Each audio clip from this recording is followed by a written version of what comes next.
Today I'm going to demo the logging add-on. For demo purposes, I have it installed in the memberships template database available from Claris on the marketplace. And I've already got the add-on installed. If I go into layout mode, we can see it right here. The installation includes a set of layouts and also some scripts. And it comes with an example script which allows you to see how to run these different, set the parameters and run the scripts, which creates a log record. So first let's have a look at the user interface.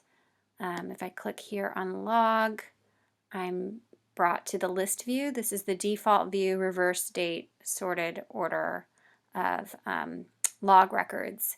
If I click on a record, it brings up the detailed view, which has tabs which show me more details that were recorded when this log record was created. And the purpose of this is to be able to call the logging script as a subscript from any process in order to track any type of action such as log in, log out, or a more complicated process. It also calculates the total session time from the start process to the end of a process.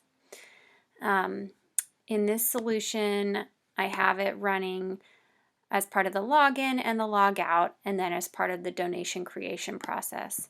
So just to have another look at that, if I go into members and click on this button to add a donation and create a receipt, I run that script that the log was added and that we got some new records that were created.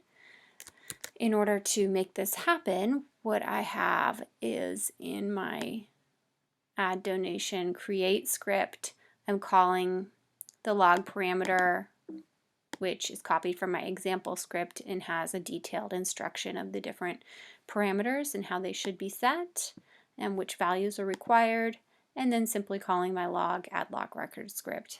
And I'm doing that a number of times, recording different errors if they occur or success messages when they occur.